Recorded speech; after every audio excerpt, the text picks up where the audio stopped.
بسم اللہ الرحمن الرحیم رب زدنی علما بسم اللہ الرحمن الرحیم شروع اللہ کا نام لے کر جو بڑا مہربان نہایت رحم والا ہے۔ وما خلقت الجن والانس الا ليعبدون،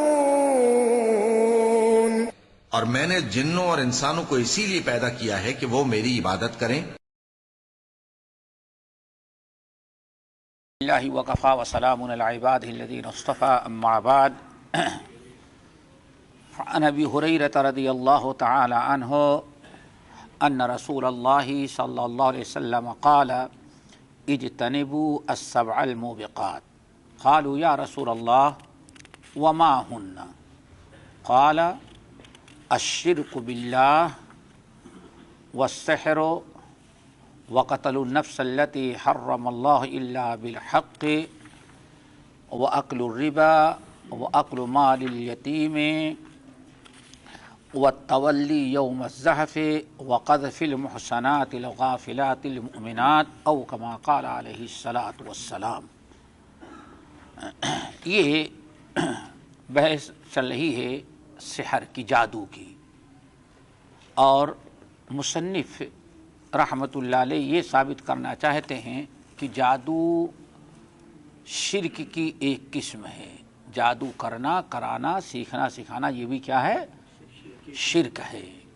اور اس کی وجہ کیا ہے؟ چونکہ اکثر و بیشتر جادو جو ہوتا ہے وہ استعانہ بالشیطان یا بالجن، یعنی جادو اس وقت تک کامیاب نہیں ہوتا اکثر و بیشتر جب تک کہ شیطان یا جن سے مدد نہ لے لی جائے، اور یہی استعانہ بغیر اللہ کیا ہے؟ وہ شرک ہے۔ اور دوسری چیز یہ کہ کلی طور پر یہ حرام ہے، ایمان کے خلاف ہے۔ اس سلسلے میں اس سے پہلے قرآن پاک کی مختلف آیات نقل کی ہیں، جن آیات سے یہ ثابت کیا کہ سحر جو ہے یہ شرک ہے، حرام ہے، شرک بھی ہے اور حرام بھی ہے۔ اگر جن سے استعانہ نہ کیا گیا ہو تو کیا ہے؟ وہ ہو سکتا ہے کہ وہ شرک تک نہ پہنچے لیکن حرام تو ضرور رہے گا۔ اب اس سلسلے میں بڑی مشہور اور معروف حدیث نقل کر رہے ہیں۔ اللہ تعالیٰ اس حدیث کو یاد رکھنے، غیروں تک پہنچانے اور اس کے مطابق ہمیں زندگی گزارنے کی توفیق نصیب فرمائے۔ یہ بڑی مشہور حدیث ہے۔ حدیث کے راوی ہیں ابو ہریرہ رضی اللہ تعالی عنہ، کہتے ہیں کہ نبی علیہ الصلوۃ والسلام نے فرمایا اجتنبوا السبع الموبقات، اجتنبوا السبع الموبقات، الاشراک باللہ والسحر وقتل النفس وأكل مال اليتامى وأكل الربا والتولي يوم الزحف وقذف المحصنات المؤمنات الغافلات۔ یہ 7 چیزیں ہیں۔ آپ اس آیت کے اندر حکم دے رہے ہیں اجتنبوا السبع الموبقات۔ اجتنبوا کے معنی آپ حضرات جانتے، اجتناب کرنا اور بچنا، دور رہنا۔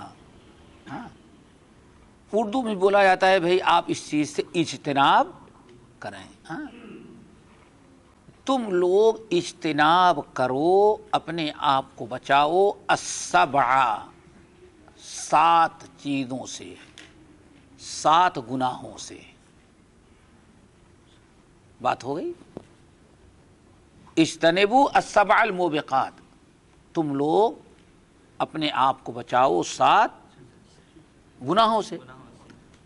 الموبقات، جو نہایت خطرناک ہیں، ہلاک کر دینے والی ہیں۔ موبق کی جمع ہے موبقات، وبق سے، جس کے معنی آتے ہیں ہلاک، تباہ کر دینا، سب ضائع کر دینا۔ تو صرف گناہ نہیں بلکہ اللہ رسول کیا فرماتے ہیں، ان 7 گناہوں سے بچو، اجتناب کرو، جو الموبقات، جو ہلاک کر دینے والے ہیں۔ کیا مطلب ہے ہلاک کر دینے والے؟ ایک تو یہ ہے کہ کتنی بھی نیکیاں تم کرو گے لیکن یہ 7 گناہ اگر ان 7 گناہوں سے نہ بچے تو کوئی نیکی تمہیں جہنم سے بچانے والی نہیں، ہلاکت سے نہیں بچا سکتے، تباہ ہو جاؤ گے تم۔ اور دوسری چیز کیا؟ اجتنبوا السبع الموبقات، اپنے آپ کو بچاؤ۔ یہ ایسے اعمال ہیں کہ ان میں سے کسی انسان نے کوئی عمل کیا تو اتنے خطرناک گناہ ہیں کہ ساری نیکیوں کو، تمہاری زندگی بھر کی جو نیکیاں ہیں ان تمام نیکیوں کو ضائع اور برختم کر دیں گے، کوئی نیکی باقی ہی نہیں رہ جائے گی۔ وہ کتنے ہیں؟ 7۔ اس سے زیادہ بھی ہو سکتے، یہاں اللہ رسول نے 7 بیان کیا، اس کے علاوہ بھی ہیں۔ اجتنبوا السبع الموبقات۔ پھر یہاں نبی علیہ السلام نے بہت ہی حکیمانہ انداز سے، نہایت فصاحت اور بلاغت کے ساتھ آپ نے منع کیا ہے۔ آپ نے نہیں فرمایا اترکوا السبع الموبقات، اس 7 ہلاک کر دینے والے گناہوں کو چھوڑ دو، نہیں، ترک کرنے کو نہیں بیان فرمایا۔ اترکو نہیں کہا، اترکو یہ بھی تو آپ فرما سکتے تھے نا کیا؟ اترکو، تارک یترکو چھوڑنا، اترکو السبع الموبقات، لوگوں 7 ہلاک کر دینے والے گناہوں کو چھوڑ دو۔ آپ نے یہ لفظ نہیں کہا۔ اور آپ ایسا بھی کہہ سکتے لا تفعلوا السبع الموبقات، 7 گناہ کبیرہ، 7 ہلاک کر دینے والے گناہوں کو مت کرو، تعبیر ہو سکتی ہے نا اسے، ان الفاظ کے ساتھ آپ منع کر سکتے ہیں، لیکن آپ نے نہیں۔ اجتنبوا، بچو، بہت فرق ہے۔ بچنے کا مطلب کہ دور رہو، دور رہو، چھوڑ دینے میں اور دور رہنے میں بہت بڑا فرق ہے۔ دور رہنے میں زیادہ قباحت اور مذمت بیان کی جا رہی ہے۔ مثلا قرآن پاک میں اللہ نے کیا ارشاد فرمایا؟ وَلَا تَقْرَبُوا الزِّنَا، زنا کے قریب تک نہ جاؤ۔ یعنی ایسے گناہ ہیں یہ 7 کہ ان کے قریب تک نہ جاؤ بلکہ ان سے کافی دور رہو۔ اور یہیں سے اللہ اکبر ایک بڑی اہم چیز اور سامنے آ جاتی ہے جو برابر ہم لوگ پڑھتے سنتے رہتے ہیں کہ وما ارسلناک الا رحمتا للعالمین، آپ رحمت للعالمین ہیں۔ انما انا رحمت مہدات، اے لوگو ہمیں اللہ نے جو نبی بنا کر کے بھیجا ہم سراپا تمہارے لیے رحمت ہی رحمت ہیں۔ انما انا رحمت، ہم سراپا رحمت ہی رحمت تمہارے لیے ہیں۔ اور اسی کے ساتھ اس حدیث کو بھی سامنے رکھیں سنن نبی داؤد کی، اللہ اکبر، اے لوگو انا لکم بمنزلۃ الوالد او کما قال علیہ السلام، اے لوگو یاد رکھنا ہم انا لکم بمنزلۃ الوالد، ہم تم لوگوں کے لیے باپ اور والد کے درجے میں ہیں۔ آپ حضرات جانتے ہیں کہ ایک والد، دیکھیں یہ بیٹھے ہیں، ان کا ایک چھوٹا سا بچہ ہے، اس بچے کو صبح اسکول چھوڑنے لگیں یا اس کو کہیں بھیجنے لگیں تو دیکھیں کتنی تاکید کرتے ہیں۔ بیٹے روڈ دیکھ کر کے کراس کرنا کہ نہیں کرتے بھائی؟ بیٹے بس پر کسی سے لڑنا نہیں، بیٹے بس سے اترنا اور چڑھنا تو اطمینان کے ساتھ چڑھنا۔ اللہ اکبر، دیکھا آپ نے کہ ہر وہ چیز جو اس کی حفاظت کرتی ہو، ماں باپ اس کی تلقین کرتے ہیں، تاکید کرتے ہیں، اور ہر وہ چیز جو بچے کو نقصان پہنچا سکتی ہو اس سے ماں باپ روکتے ہیں۔ ہر ایک پر گزر چکی ہوگی، ہمارے بھائی بیٹھے ذرا سوچے، جب تک ماں زندہ رہی ہو، جب تک باپ زندہ رہے ہوں، جیسے اپنے گھر سے تیار ہوئے، سنتا لیے اور روانہ ہوئے ایئرپورٹ کے لیے، ماں بیچاری روتے روتے، باپ پریشان، بیٹے راستے میں سنبھال کر کے جانا، میں سمجھتا ہوں سب کے ساتھ گزرتا ہوگا۔ بیوی نہیں کہے گی، بیوی نہیں ایسی تاکید کرتی ہوگی، گاؤں کے لوگ نہیں، سب لوگ گزرتا ہے، صرف باپ کرتا ہے، ماں کرتی ہے، دعائیں سب کریں گے خیریت سے اللہ لے جائے، لیکن آخری دم تک جو تاکید کرتا رہتا ہے وہ کون؟ ماں اور باپ۔ آپ نے فرمایا انا لکم بمنزلۃ الوالد اعلمکم کل شیء۔ اللہ اکبر، ہزاروں جانیں ایسے نبی پر فدا ہوں۔ اے لوگو، ہم تمہارے باپ کے قائم مقام ہیں۔ اعلمکم کل شیء، میں تم لوگوں کو ہر چیز سکھلاتا ہوں۔ اس قدر آپ نے سکھلایا کہ وہ نبیوں کا سردار، نبیوں کا سردار، اور تعلیم دے پیشاب کرنے کا طریقہ آپ کو سکھلائے ہو۔ کیا خیال ہے بھائی؟ یہ جو بڑا آدمی ہو، کوئی بہت بڑا مولانا آ جائے تو وہ تم کو کبھی بیٹھا کے قاعدے بغدادی نہیں سکھلائے گا، قرآن نہیں سکھلائے گا، لیکن آخری نبی کا مقام مرتبہ ذرا دیکھو، اعلمکم کل شیء، میں تمہیں ہر چیز سکھلاتا ہوں۔ کیا کہاں تک سکھلا دی اللہ کے رسول نے؟ حتی الخیر، یعلمنا کل شیء حتی الخراء۔ اللہ اکبر۔ جب یہودیوں نے اور مشرکوں نے سلمان فارسی رضی اللہ تعالیٰ عنہ سے کہا، ارے تمہارا نبی، کون نبی تمہارا، تمہیں چھوٹی چھوٹی چیزیں بھی سکھلاتا ہے، یعنی اعتراض کرنے والوں کے لیے کیا بھائی، ارے اتنے بڑے آدمی ہو کر کے تم کو کھانے کا طریقہ سکھلاتے ہیں، ارے نبی تو بڑی بڑی چیزیں سکھلاتا ہے۔ یہ کس نے اعتراض کیا؟ مشرکین اور یہود نے سارا، لیکن پر سلمان فارسی پر، سلمان فارسی نے سیدھے پلٹ کر کے جواب دیا، کتنا پیارا، نعم، ہاں ہاں بالکل تم نے صحیح کہا، یعلمنا کل شیء حتی الخراء، ہمارے نبی ہم کو ہر چیز، اللہ نے ایسا ہمارے نبی کو بنایا کہ ہر چیز ہمارے نبی ہم کو سکھاتے ہیں۔ دشمنوں کا کیا کہنا تھا، ارے چھوٹی چھوٹی چیزیں نبی کی کام ہے سکھلانا۔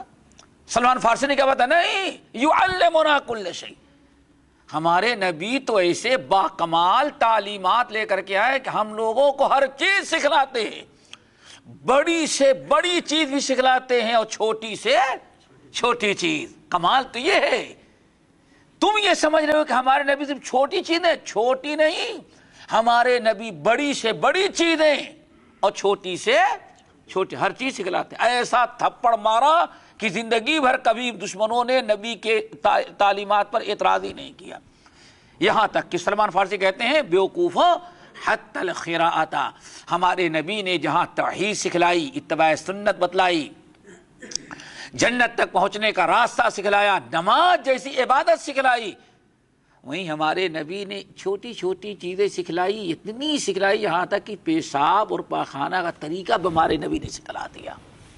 دیکھو کیسا پلٹ دیا انہوں نے، ان کا اعتراض۔ تو ذرا سوچو، نبی علیہ السلام کا یہ کمال ہے، اور الف اگاج درجے کی امت کی خیر خواہی اور ہمدردی ہے کہ ہر وہ چیز جو فائدہ پہنچانے والی ہے بتا دیا، چاہے دین سے تعلق ہو یا دنیا سے، اور ہر چیز جو آپ کو نقصان پہنچانے والی ہو امتیوں کو، ہمارے نبی نے اس سے آپ کو منع کر دیا، چاہے اس کا تعلق دین سے ہو یا دنیا سے ہو۔ تو آپ نے فرمایا اجتنبوا السبع الموبقات، 7 ہلاک و برباد تباہ کر دینے والی چیزوں سے اپنے آپ کو بچاؤ، یعنی دور رکھو۔ اب ان میں سب سے پہلی چیز جب آپ نے فرمایا اجتنبوا السبع الموبقات، اپنے آپ کو 7 ہلاک کر دینے والی چیزوں سے بچاؤ، تو صحابہ کرام کی ایک جماعت کھڑی ہو گئی، کہنے لگے وما ہن یا رسول اللہ، کیوں؟ اگر صرف یہ بتا دیتے 7 بڑے بڑے گناہ ہیں بچو، آپ نے گناہ کے بجائے کیا فرمایا؟ ہلاک اور برباد کر دینے والے 7 گناہوں سے دور رہو۔ صحابہ کرام گھبرا گئے، وما ہن یا رسول اللہ، یا رسول اللہ وہ 7 گناہ جو صرف گناہ نہیں بلکہ کیا ہیں؟ موبقات بھی ہیں، ہلاک اور برباد کر دینے والے ہیں، وہ کون سے گناہ ہیں؟ آپ نے ساتھ فرمایا اللہ اکبر، سب سے پہلے نمبر پر الاشراک باللہ یا الشرک باللہ، شرک باللہ، اپنے آپ کو شرک سے بچاؤ۔ یہاں ایک چیز آپ لوگ یاد رکھ لیں اچھی طرح سے، آخر نبی علیہ السلام اجتنبو کون سے کا ہے؟ یہ اجتنبو فعل کیا ہے؟ امر ہے، فعل امر ہے، افتعال سے اجتنبو، اللہ دور رہو، اپنے آپ کو بچاؤ، اپنے آپ کو دور رکھو۔ یہ نبی علیہ السلام جس کو خطاب کر رہے ہیں، جس امر کو میں حکم دینا، آرڈر دے رہے ہیں، وہ کون سے لوگ تھے بھائی؟ صحابہ سارے مسلمان تھے اور اعلیٰ درجے کے مسلمان، لیکن سب سے پہلے آپ نے ان کو کس چیز سے ڈرایا؟ شرک سے۔ پتہ چل گیا کہ مسلمانوں کو بھی شرک سے ڈرانا چاہیے، مومنوں کو بھی ڈرانا چاہیے، لیکن اللہ اکبر کہیں شرک پر خطبہ ہو جائے، شرک پر تقریر، ارے مولوی صاحب نے کیا بھائی گھسی پٹی شرک، سارے مسلمان تھے، یہاں کون سا مشرک بیٹھا ہوا تھا جو شرک پر تقریر کرنے کی ضرورت تھی؟ شرک پر تقریر کرنا اتنا ہی چھوڑ دیا، اس قدر ہم دور ہو گئے کہ اب شرک پر تقریر کی جائے تو کہتے ہیں وہاں بھی آ گیا ہے۔ اب شرک پر تقریر کرنے کی کوئی ضرورت ہی نہیں محسوس کرتا۔ الاشراک بالشرک باللہ یا الاشراک باللہ، صحابہ کرام ابو بکر عمر، نبی علیہ السلام صحابہ کو حکم دے رہے بچاؤ۔ کیوں؟ کسی چیز کی خطرناکی آپ کے سامنے ہوگی تو شیطان کبھی اس چیز میں آپ کو مبتلا نہیں کر سکے گا۔ عقائد میں، اعمال میں تباہ اور برباد کر دینے والی شرک سب سے بدترین چیز ہے۔ سارے گناہ انسان کے معاف کر دے اللہ تعالیٰ چاہے تو، لیکن ان اللہ لا یغفر ان یشرک بہ ویغفر ما دون ذلک لمن یشاء۔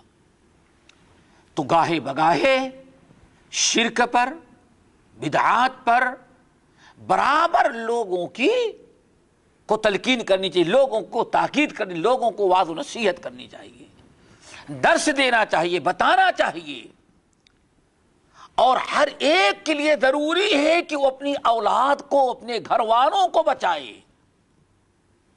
اللہ کے نبی علیہ السلام کو نہیں دیکھتے، یا بنی لا تشرک باللہ، لقمان علیہ السلام اپنے بیٹے کو، یا بنی لا تشرک باللہ ان الشرک لظلم عظیم۔ نبی علیہ السلام وصیت کر رہے ہیں اپنے آپ کو شرک سے بچانا۔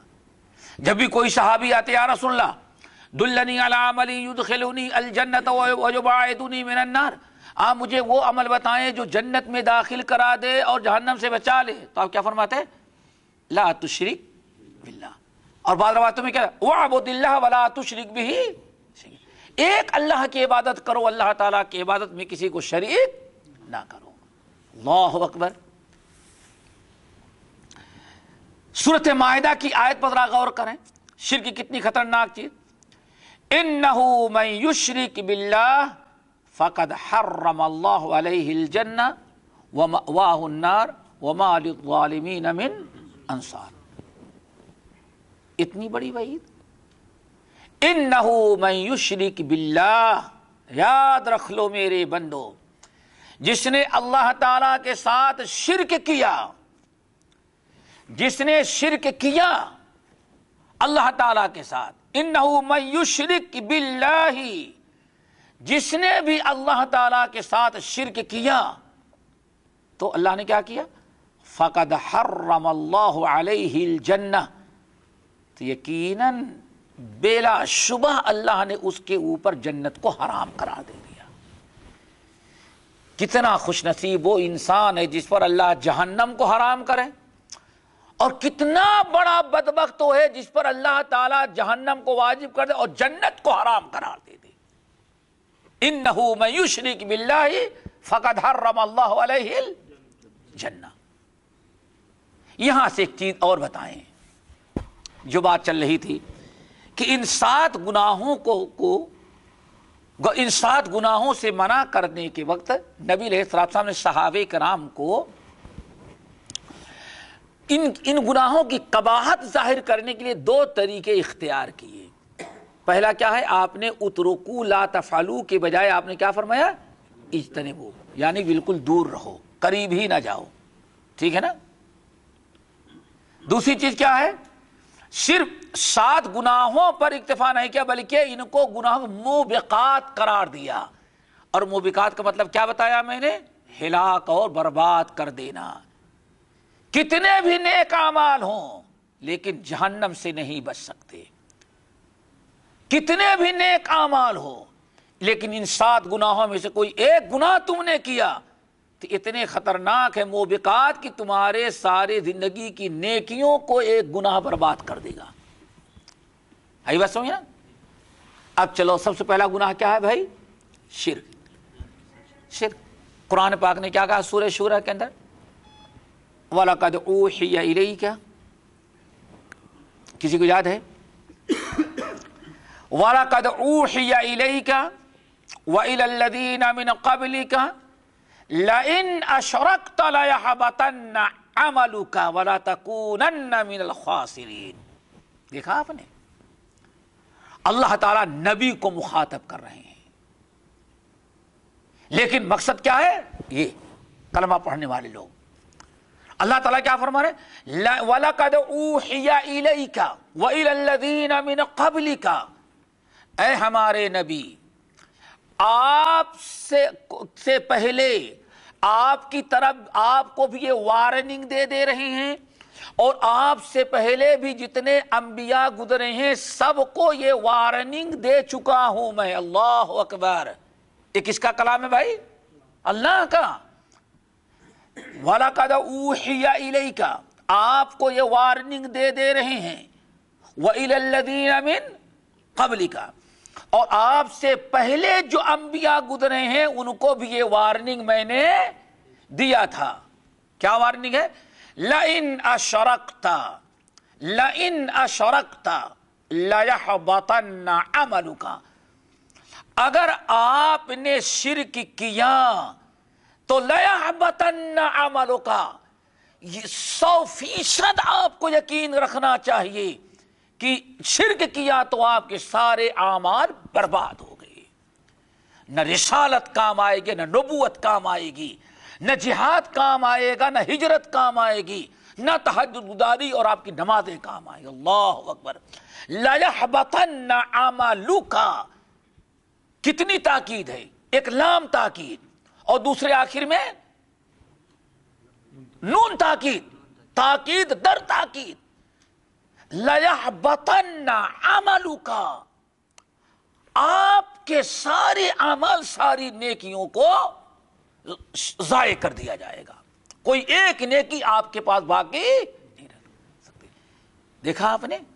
اجتنبوا السبع الموبقات، اپنے آپ کو بچاؤ 7 ہلاک و برباد کر دینے والے گناہوں سے۔ ان میں سب سے پہلے نمبر پر الاشراک باللہ۔ صحیح مسلم کی روایت، وہ بھی یاد رکھیں، صحیح مسلم کی روایت، نبی علیہ السلام سے پوچھا گیا، یا رسول اللہ ای الذنب اعظم، آپ بتائیں گناہوں میں سب سے بڑا گناہ کیا ہے؟ آپ نے کیا فرمایا؟ سب سے بڑا گناہ یہ ہے ان تجعل للہ ندا وہو خلقک۔ یہ لفظ یاد رکھنا، ان تجعل للہ ندا وہو خلقک، یا ان تدعو للہ ندا وہو خلقک۔ سب سے بڑا گناہ یہ ہے کہ تم اللہ رب العالمین کے لیے ند بناؤ، اللہ کو نہیں، اللہ کے لیے، اللہ کے ساتھ کسی کو کیا بنا لو؟ ند بناؤ۔ وَهُوَ خَلَقَكَ، حالانکہ اللہ تعالیٰ ہی نے تمہیں پیدا کیا۔ کیا مطلب ہے؟ پہلے ند کا مطلب سمجھو۔ ند کیا ہے؟ ند کیا ہے؟ اللہ شریک، ند فَلَا تَجْعَلُوا لِلَّهِ اندادا۔ ایک حدیث میں کیا ہے؟ اغثنی یا رسول اللہ، یا ایک حدیث میں آیا ایک صاحب کو تکلیف ہی، پہنچتے ہی کیا فرمایا؟ اغثنی یا رسول اللہ، اللہ رسول آپ ہماری فریاد پوری کریں۔ آپ نے کیا فرمایا؟ بھائی حق اجعلتنی للہ ندًا، تو نے مجھے اللہ تعالیٰ کے ساتھ ند بنا دیا۔ دیکھا آپ نے ند؟ آئی بات سمجھ میں؟ اٹھتے بیٹھتے مشکل کشا حاجت روا اللہ کے علاوہ کسی اور کو بنا لینا، یہی کیا ہے میرے بھائیو؟ ند ہے۔ ان تجعل للہ ندا وہو خلقک۔ آج ایک صاحب اپنا واقعہ بتائے، ہاں ذرا دیکھو، ان تجعل للہ ندا وہو خلقک، ہم نے کتنے ند بنا رکھے ہیں۔ ایک شخص کہتا ہے یا رسول اللہ اغثنی، آپ میری فریاد پوری کریں۔ آپ نے کیا ارشاد فرمایا؟ انما یستغاث بی، انما یستغاث باللہ لا یستغاث بی۔ ارے بیوقوف، فریاد پوری کرنے کی میرے اندر طاقت نہیں، فریاد پوری کرنے والا اللہ ہے۔ اجعلتنی للہ ندا، ایک نے کیا کہا؟ ما شاء اللہ و شاء محمد، ہوتا وہی ہے جو اللہ چاہتے ہیں اور محمد صلی اللہ علیہ وسلم چاہتے ہیں۔ آپ نے کیا ارشاد فرمایا؟ اجعلتنی للہ ندا، تم نے ہمیں اللہ تعالیٰ کا شریک یعنی ند بنایا۔ آج ایک صاحب نے بتایا، کہا ہمارے حضرت جو ہے، حضرت سے مراد پیر صاحب، پیر صاحب کہیں گے کہ تم لوگ مانتے نہیں، اب بیٹا یہاں رہتا ہے دراسا، مرید یہاں رہتا ہے، اللہ نے اس کو دین کی سمجھ دے دی، یہاں سے گیا پاکستان تو کچھ بات چیت کرنے لگا، تو کہا معلوم ہے تمہارے جیسے لوگ ہمیشہ غرق ہو جاتے ہیں۔ کہا کیا ہوا؟ کہا کہ ایک بڑے صاحب نے، پیر صاحب نے، بزرگ نے، لوگ مرید جا رہے تھے، اس میں کچھ نئے مرید تھے اور کچھ پرانے مرید تھے، جا رہے تھے، کچھ سامان دیا، کہا کہ دیکھو لے کے جاؤ، اور راستے میں کہیں بھی خطرہ محسوس کرنا تو مجھے پکارنا، اللہ کو نہیں پکارنا۔ اللہ کو پکارے تو میں گارنٹی نہیں دیتا کہ بچو گے نہیں بچو گے، اللہ ایسے مسجد کے اندر بیان کر رہا ہے، سمجھ گئے نا؟ اللہ کو پکارو گے تو میں گارنٹی نہیں دیتا بچو گے نہیں، اس لیے کس کو پکارنا؟ مجھے۔ اللہ حیرت کی بات، کہا کہ گئے وہ کہیں جہاز، پانی والی کشتی اور پانی والے جہاز یا کشتی کے نظام میں کھڑے تھے، کیونکہ ان کو پار کرنا تھا۔ اصل میں ایسا جھونکا آیا کہ سارے جو تھے وہ کیا کر کے اسی دریا میں گر گئے اور سب ڈوبنے لگے۔ کچھ لوگ تو ایسے تھے جن کو معلوم تھا، حضرت کی بات مانے، بابا کو پکارا، بابا نے ایسا پھونک مارا وہاں سے کہ جتنے ڈوبنے والے تھے سب باہر خشکی میں آ گئے۔ کچھ لوگ ایسے تھے جو اللہ کو نہیں جانتے تھے، لیکن انہوں نے کہا ہم بابا کو نہیں پکاریں گے، بابا کو پکاریں گے تو مشرک ہو جائیں گے، وہ غرق ہو گئے، وہ غرق ہو گئے۔ پھر بابا نے ان کے مرے ہوئے لوگوں سے پوچھا تم نے کیوں ایسا کیا؟ کہا کہ ہم نے اللہ کو پکارا۔ کہا اصل میں تم لوگ اللہ کو نہیں پہچانتے، اس لیے تمہیں اللہ تعالیٰ کو پکارنا نہیں چاہیے تھا۔ کس کو پکارنا تھا؟ ہم کو۔ مردوں نے کہا اب آپ کو پکارتے ہیں، سارے مردے پھر زندہ اور واپس صحت سالم واپس۔ یہی سب کیا ہے میرے بھائی؟ ند انہیں کہا جاتا ہے۔ اس لیے دوسری بات، ان تدعو للہ ندا، تم اللہ کے علاوہ کسی ند کو پکارو مصیبت میں، یا فلاں، جیسے بس پہ بیٹھنا ہے تو یا علی، اللہ اکبر، یا غوث، یہی جو پکارنا ہے اسی کو کیا کہا جاتا ہے میرے بھائیوں؟ ند۔ سب سے بڑا گناہ کیا ہے؟ ان تجعل للہ ندا وہو خلقک. اللہ فرماتے ہیں، اللہ رسول کیا فرما رہے ہیں؟ حدیث پر ذرا غور کرو. اللہ تعالیٰ سب سے بڑا گناہ کیا ہے؟ تم اللہ تعالیٰ کے لیے ند بناؤ حالانکہ تم کو پیدا کس نے کیا ہے؟ اللہ نے. اشارہ کیا ہے؟ ذرا سوچو، جس میں کتنے عضو ہیں؟ 360. 360 عضو میں سے لے کر کے تم بتاؤ بھائی تمہارے بڑے پیر صاحب نے کیا دیا ہے تم کو؟ ارے موش کا داڑھی کا ایک بال بھی تو پیر نے نہیں دیا ہے. اگر سر میں ٹکلا ہو جاؤ تو آج کل ڈرل مشین کے ذریعے وہ بھی ہزاروں روپے لگاؤ تو آ کر کے بال لگا رہا ہے. رگڑو جا کر کے وہاں کی وہ تبرکات سر پر، لیکن سر پر بال جمنے والے نہیں. اب ڈاکٹر کے یہاں جاؤ، کہے گا 20,000 لگیں گے، تکلیف زیادہ ہوگی، اور پھر سر میں ڈرل کرے گا تو وہ بھی چوہے والا بال جو ہمیشہ کھڑا رہے. ارے اللہ نے بغیر بال کے بنا دیا تو بابا نے بال تم کو بابا تم کو بال نہیں دے سکتے. اللہ کے رسول فرماتے اللہ کے بندو کتنے بڑے تم مجرم ہو، کتنے بڑے بے وفا ہو اللہ تعالیٰ کے.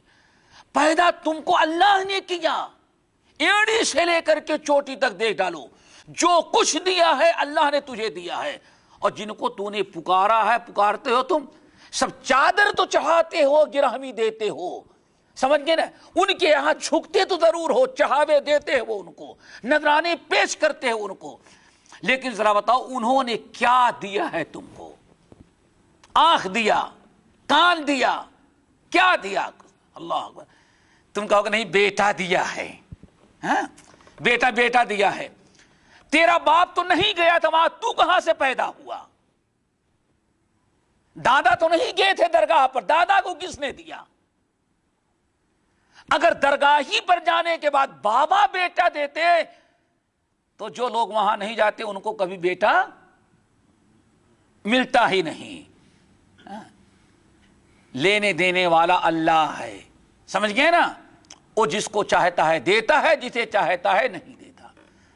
کسی بھی ناحیے سے اللہ تعالیٰ کی ذات میں، اللہ کی صفات میں، اللہ تعالیٰ کی عبادات میں کسی کو شریک کرنا یہ سب سے بدترین گناہ ہے. چلو اللہ تعالیٰ شرک سے بچائے. نمبر 2، دوسرا گناہ کیا ہے میرے بھائیو؟ والسحر. کیا؟ جادو. اللہ اکبر. شرک کے بعد ذرا سوچو، نبی علیہ الصلوۃ والسلام نے شرک کے بعد سب سے بڑا گناہ جو قرار دیا ہو کیا ہے میرے بھائیوں؟ جادو. اس کی وجہ کیا ہے؟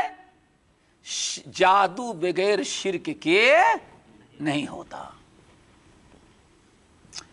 اسی لیے اب جب جادو بغیر شرک کے نہیں ہوتا تو جس طرح سے شرک انسان کے سارے اعمال، ساری نیکیوں کو برباد کر دیتا ہے، آدمی کو ہلاک کر دیتا ہے، ایسے جادوگر کی بھی کوئی نیکی، کوئی عمل اس کو کام نہیں ہے.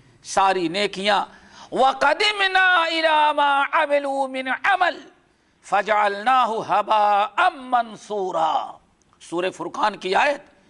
یہ نہ سمجھو کہ ہاں نہیں کیسے ضائع ہو جائے گا، ٹھیک ہے گناہ کر رہا ہے لیکن نماز بھی تو پڑھتے ہوئے دیکھتے ہیں.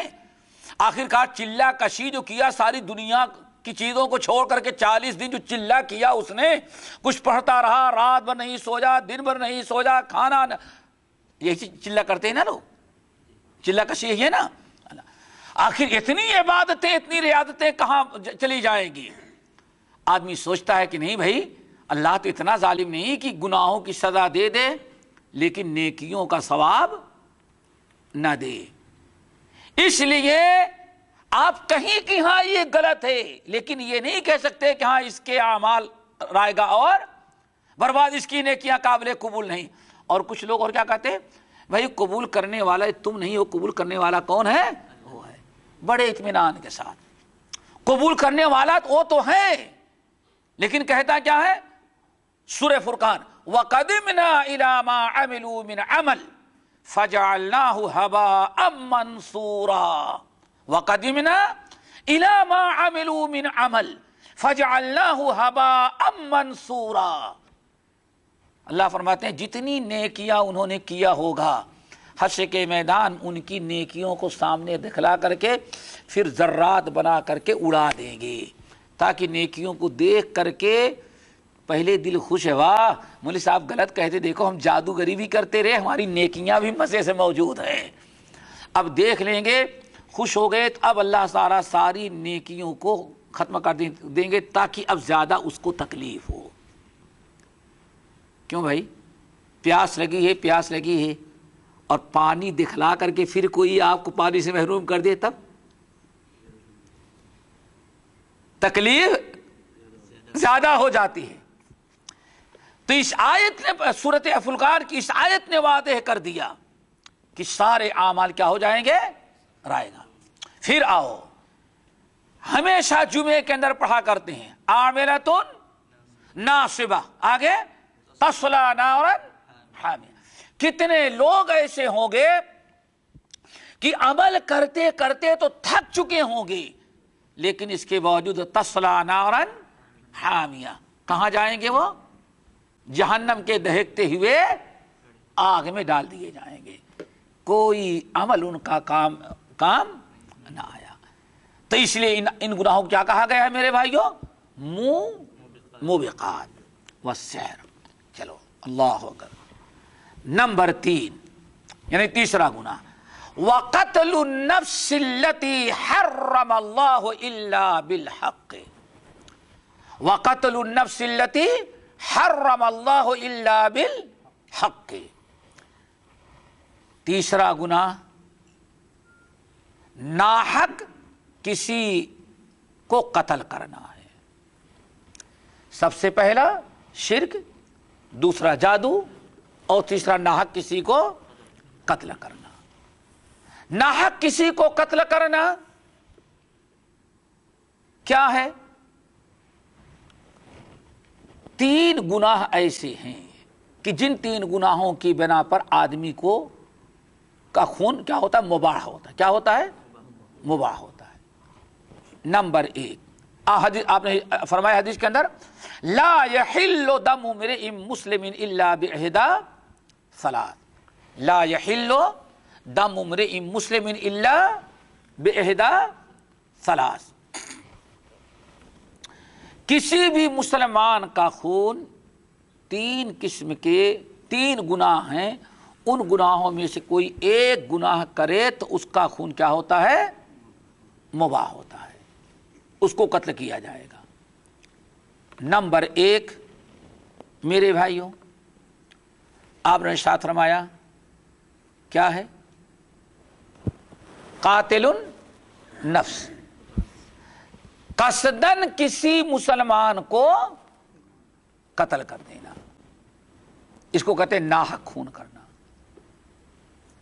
ایک مسلمان نے کسی مسلمان کو اگر قتل کیا ہے تو بھی قصدن، خطأ نہیں، عمدن اگر قتل کیا ہے تو اس مسلمان کو، قاتل کو مقتول کے بدلے قتل کیا جائے گا، لیکن قتل کرنا واجب نہیں ہوگا۔ کب تک؟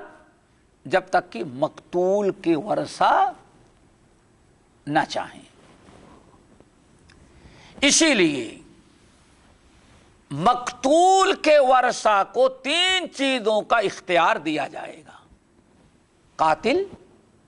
قاتل کو حکومت پکڑے گی اور اس کو سزا دینے کے پہلے مقتول کے ورثہ کو 3 چیزوں کا اختیار دیا جائے گا۔ نمبر 1، آپ اگر معاف کرنا چاہیں تو معاف کر دیں۔ نمبر 2، اگر آپ دیت لینا چاہیں تو 100 اونٹ آپ کو دے دی جائے گی اور اس کی جان چھوڑ دی جائے گی۔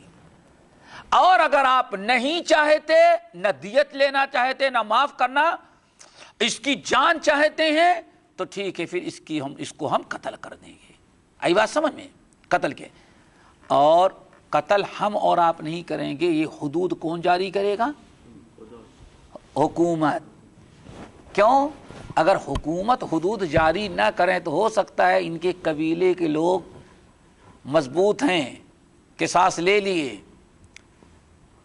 پھر آگے آپ کی پارٹی بڑی ہو جائے تو ان کے خون کے بدلے خون. اسی لیے جہاں شریعت شرعی حدود حاکم نہیں حکومت حد نہیں جاری کرتی، جہاں اپنے سے حد جاری کرنے لگتے ہیں وہاں قبیلے کی ٹکر اور سالہ سال قتل ہوتا رہتا ہے، فتنہ. اور یہاں تک کہ شاید جانتے ہوں گے، اماں کہتی ہے بیٹے فلاں نے تمہارے باپ کو قتل کیا ہے، میں خون نہیں بخشوں گی جب تک کہ باپ کا بدلہ نہیں چکا لینا. دودھ نہیں بخشوں، دودھ نہیں بخش سکتی. پتہ نہیں دودھ کیوں نہیں بخشے گی وہ. یہ بھی دودھ بخشوانے والی بھی بدعت عجیب سے غریب ہے. اسی لیے قبیلوں کی لڑائی ذرا دیکھیں، خون پر خون، ادھر ادھر ادھر ادھر عرصے تک. اسی لیے یہ حدود ہم اپنے سے نہیں جاری کریں گے. آج سے اللہ اکبر یہ چند سال قبل ایک صاحب باہر سے بھگائے گئے باغی تھے حکومت کے. انہوں نے سب سے اچھی جگہ ہندوستان دیکھی. بھائی کہاں ہندوستان آ گئے. ہندوستان میں سب سے اچھی جگہ ان کو حیدرآباد مل گئی. آ گئے وہاں رہے، شادی کر لی. پھر اب ان کو سوچی کہ یہ ہندو حکومت ہے، یہ مسلمان بھی مہا بیوقوف ہے جو ووٹ کر دیتے ہیں. ایسا کرتے ہیں کہ ہم خلیفہ بن جاتے ہیں اور اب لوگوں سے کیا کرتے ہیں، خلافت پر بیعت لیتے ہیں. اللہ اکبر. اب انہوں نے کیا کیا، بیعت کا ایک بنگال کا ملا، دوسرا کیرلا کا ملا، تیسرا وہاں کا انہوں نے بیعت کیا. امیر المومنین خود بن گئے. یہ بڑا عبرتناک واقعہ.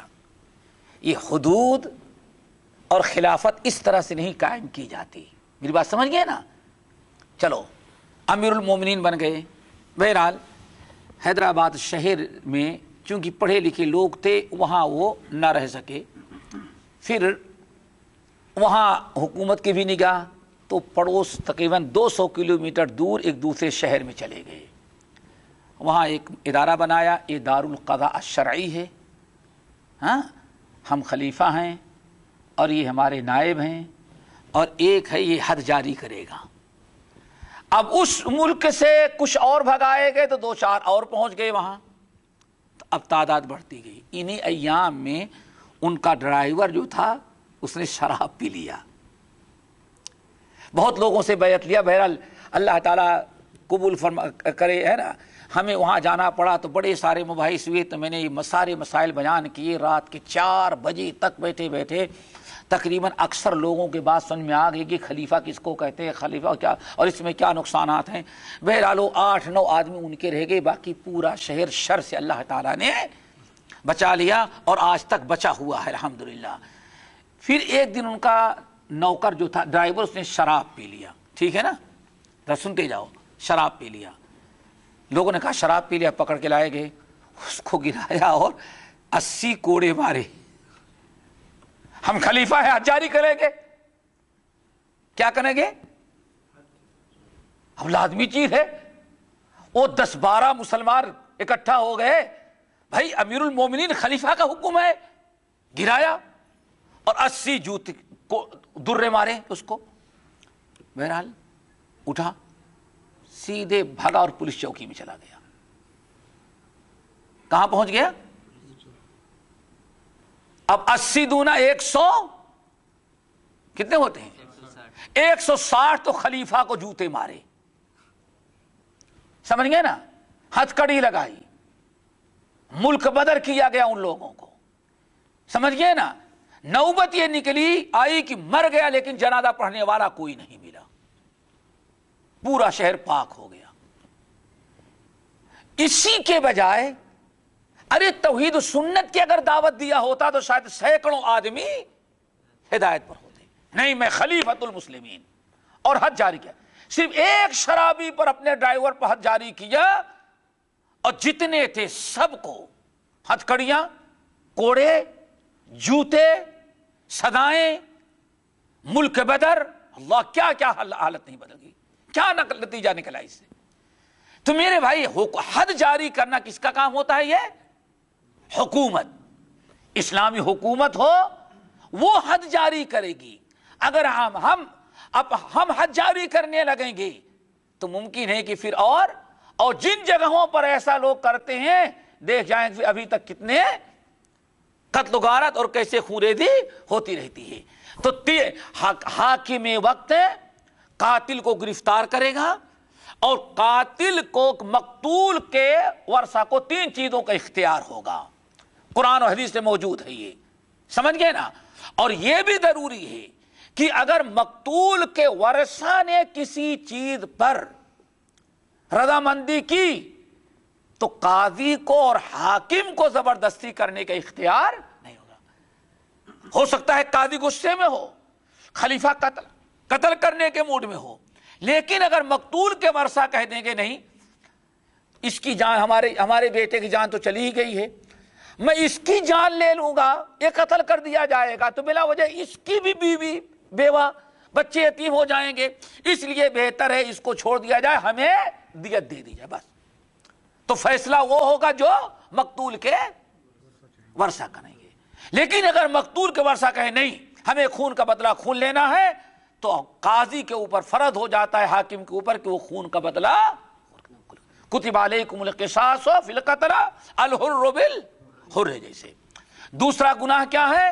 السیب الزانی، شادی شدہ زانی، شادی شدہ ہو اگر اس نے زنا کر لیا تو اس کی سزا کیا ہے؟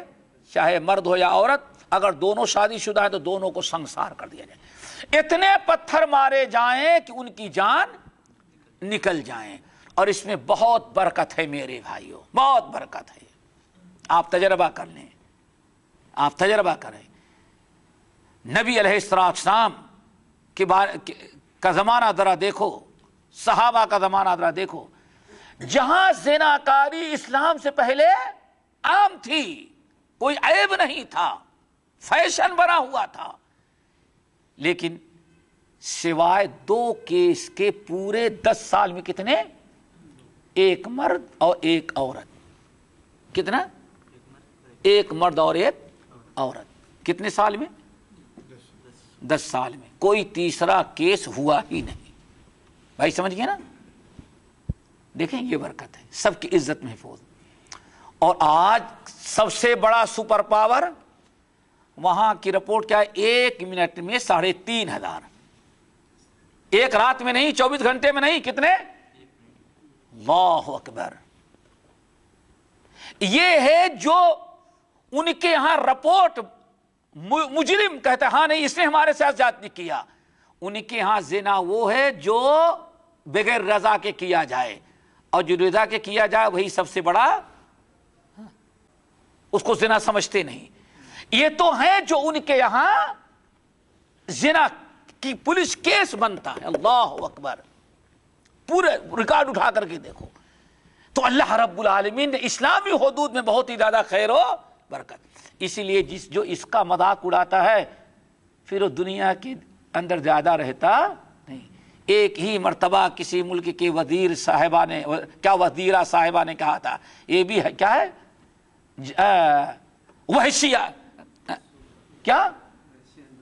وحشیانہ صدائیں ہیں۔ دوسرے دن حکومت ختم۔ پھر اس کے بعد اسلامی قانون پر، یہ اسلامی فرسودہ قانون ہے، ہم آ گئی تو سب درست ہو جائے گا، پھر ایڑی سے لے کر کے چوٹی تک گولیوں سے چھلنی ہی کر دیا گیا۔ یہ اسلامی قانون اور حدود کے مذاق اڑانے کا انجام بہت برا ہوا کرتا ہے۔ کیوں؟ معلوم ہے، شرابی کا جرم الگ ہے، زانی کا جرم الگ ہے، لیکن اسلام کے مذاق، کتاب اللہ سنت رسول کا مذاق اڑانے والا، اس کا جرم ایسا ہے کہ اس کے متعلق اللہ تعالیٰ نے ساتھ رمایا، اِنَّا كَفَيْنَاكَ الْمُسْتَهْزِئِينَ۔ اے نبی، جو اسلام کا، آپ کا، شریعت کا، سنت کا مذاق اڑاتے ہیں، آپ کی جنگ ان سے نہیں، ہم ڈائریکٹ ان سے نپٹ لیتے ہیں۔ بہت بڑا جرم ہے۔ نمبر 3، جس کی بنا پر کسی مسلمان کا خون حلال ہوتا ہے میرے بھائیوں، وہ ہے، آپ نے ارشاد فرمایا المرتد عن دینہ والفارق عن الجماعہ، سمجھ گئے نا، دین سے مرتد ہو جانا اور جماعت سے علیحدہ ہو کر کے دین اسلام کو چھوڑ کر کے مرتد ہو جانا، یہ ہے۔ ان تین گناہوں کے علاوہ کسی مسلمان کا خون مباح نہیں ہوتا۔ چلو یہاں ایک چیز اہل علم نے بڑی پیاری بات کی ہے، اس کو ذرا یاد رکھیے گا، اور آج وقت حاضر کا بڑا اہم مسئلہ ہے، اس وقت حاضر کا جو فتنے کا دور ہے۔ کہتے ہیں 4 قسم کے لوگ ایسے ہیں جن کا قتل کرنا حرام ہے۔ ادھر چاہے نوٹ کر لیں، یاد کر لیں، کتنے قسم کے لوگ؟ یہ وقت کا بڑا اہم تقاضا ہے، سمجھ گئے نا؟ 4 قسم کے لوگ۔ نمبر 1 مومن کی جان، مومن اور مسلم۔ مومن کی جان جو ہے، مومن کی جان کیا ہے؟ وہ حرام، ابھی آپ نے سن لیا، ایک ہو گیا۔ نمبر 2 ذمی کی جان، کس کی؟ ذمی کی جان۔ ذمی کس کو کہتے ہیں؟ ذمی وہ کہتے ہیں کہ جس کو ہم نے ہمارے اور اس کے درمیان کوئی ایگریمنٹ ہو کہ ہاں ہم لوگ آپس میں ایک دوسرے کو قتل نہیں کریں گے۔ آئی بات سمجھ میں؟ آپ کے پڑوس میں کوئی گاؤں ہے، وہ مسلمان کہیں غیر مسلم، آپ مسلمان ہیں، آپ کا ملک مسلمان ہے، سامنے والے کا ملک کیا ہے؟ غیر مسلم ہے، بہت زیادہ خون ریزی قتل و غارت ہوتی رہتی ہے، تو آپ نے کیا کر لیا؟ اس سے ذمہ معاہدہ کر لیا، بھائی ٹھیک ہے، یہ آپس میں جو ہم قتل و غارت کرتے رہتے ہیں، ہمارا کوئی مسلمان آپ کے ہاں چلا جائے یا آپ کا کوئی آدمی ہمارے یہاں آ جائے تو ہم قتل نہیں کریں گے آپس میں، سمجھ گئے نا؟ یا بھائی آپ کا آدمی گزرتا رہتا ہے، ہمارے آدمی قتل کر ڈالتے ہیں، ہمارا آپ کیا گزرتا رہتا ہے، آپ کے آدمی قتل کر ڈالتے ہیں۔ اب دونوں معاہدہ کر لیتے ہیں کسی کو بھی قتل، نہ ہمارا مسلمان کوئی قتل کرے گا، نہ آپ کا کوئی غیر مسلم قتل کرے گا۔ یہ بات سمجھ، اس کو کیا کہتے ہیں؟ ذمہ۔ اللہ اکبر۔ نمبر 2 معاہد، کیا؟ نمبر 3 معاہد۔ معاہد کیا ہے؟ اللہ اکبر۔ معاہد کہتے ہیں اس شخص کو جس کو آپ نے عہد دے رکھا ہے، کیا؟ عہد، ہم نے آپ کو امن و امان عہد دے رکھا ہے، ان سے آپ کا وعدہ ہو، معاہدہ جس کو کہتے ہیں، جیسے معاہدہ اتفاق ہوتا ہے نا، ایسے۔ نمبر 4 کتنے؟ نمبر 4 مستأمن، کیا؟ مستأمن۔ مستأمن کس کو کہتے ہیں؟ اچھی طرح سمجھنا، مستأمن کس کو کہتے ہیں؟ مستأمن کہتے ہیں اس شخص کو جس کو ہمارے مسلمانوں میں سے کسی نے پناہ دے دیا ہو، کیا دے دیا ہو؟ امن دے دیا ہو۔ امن دے دینے کا مطلب وہ بھی اچھی طرح سمجھے، ایک مسلم ملک ہے اتنا بڑا، امارات مثال کے طور پر، نبی علیہ السلام نے ارشاد فرمایا اتنے بڑے مسلم ملک کے اندر، مثال کے طور اگر ایک عورت نے یا کسی ایک ہی مرد نے، ایک معمولی درجے کے آدمی نے بھی اگر کسی کو امن دے دیا ہے، اپنے یہاں آنے کا اور ٹھہرانے کا امن دے دیا ہے، تو ایک عورت یا ایک آدمی نے بھی کیا ہے، تو اب اس امن کو قائم رکھنا پورے ملک کے لوگوں کا بھی کام ہے۔ یہ نقطہ یاد رکھیے گا۔ اس کی ایک چھوٹی سی مثال دیں، چھوٹی سی مثال دیں۔ مکے اور مدینے کی جنگ چھڑی رہتی تھی، رسول اللہ صلی اللہ علیہ وسلم ہجرت کر کے جب مکہ مدینہ آ گئے، لوگ ہجرت کر کے آ گئے، اور جنگ بدر بھی ہوئی، جنگ احد ہو گئی، جنگ خندق۔ اب تو دونوں کی آپس میں جنگ، جہاں جو کوئی پا جائے اس کو قتل۔ سوچو، پہلے نبی علیہ السلام کے داماد سمجھ گئے نا؟ نبی علیہ السلام کے ایک داماد، آپ کی صاحبزادی ایمان لا کر کے کہاں آ چکی ہیں؟ ہجرت کر کے مدینہ، اور داماد مکے میں۔ ایک دن رات کو وہ کہیں سے چھپ چھپا کر کے مدینے میں داخل ہونے میں کامیاب ہو گئے۔ آ گئی بات سمجھ میں؟ حالانکہ مسلمان اگر دیکھتے تو ان کو قتل کرنے کا حق تھا، کیوں؟ جنگ حربی ہے، وہ جنگ چل رہی ہے دونوں ملکوں کی، لیکن وہ آئے رات میں اور اپنی نبی علیہ السلام کی صاحبزادی کے یہاں پہنچنے میں کامیاب ہو گئے۔ شوہر کا معاملہ تھا، ابھی یہ حرمت نہیں ہوئی تھی۔ کون سی حرمت؟ یعنی مسلمان عورت، اگر عورت مسلمان ہو گئی ہے، مرد کافر ہے تو نکاح ٹوٹ جائے، ابھی یہ حرمت نازل، تو بعد میں نازل ہوئی۔ نبی علیہ السلام کی بیٹی نے ان کو ٹھہرا لیا، نماز کے فجر کے وقت انہوں نے پیغام پہنچا دیا کہ ہمارے شوہر آئے، میں نے ان کو امن دے دیا ہے۔ کیا دے دیا ہے؟ امن دے دیا۔ دیکھیں آپ نے ارشاد فرمایا اب ایک امن دے دیا، اب ان کا امن دے دینا، اب کسی بھی مسلمان نے اگر ان کے تنگ کیا تو اس کا مطلب کہ اسلام میں جائز نہیں۔ آئی بات سمجھ میں؟ کیوں؟ آپ نے ارشاد فرمایا ہمارے ادنا درجے کا کسی نے امن دے دیا ہے تو پورے ملک کے لوگوں کی ذمہ داری، تاکہ کوئی یہ نہ کہہ سکے کہ ایک نے امن دیا تو دوسرے مسلمان نے اسے تکلیف پہنچائی۔ آئی بات سمجھ میں؟ یہ چار قسم کے ہیں۔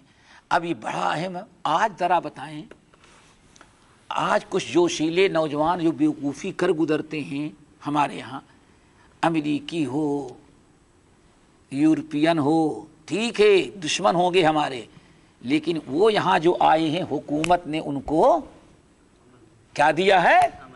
امن دیا ہے۔ اب ان کو قتل کرنا، نہیں سمجھے؟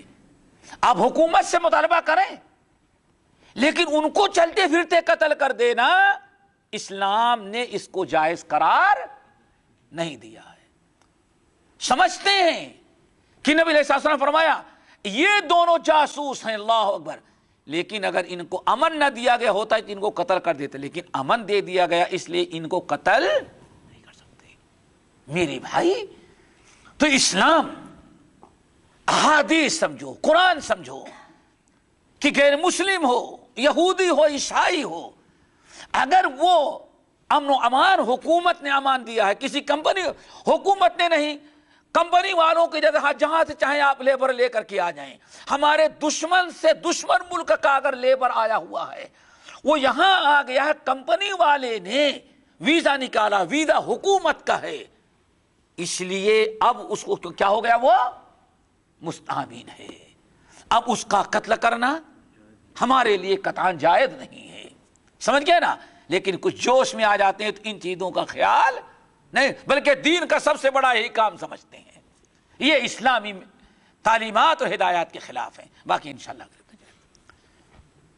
اقول قولی ھذا واستغفر اللہ من کل ذنب واتوب الیہ سبحانک اللہم وبحمدک اشہد ان لا الہ الا انت استغفرک واتوب الیک۔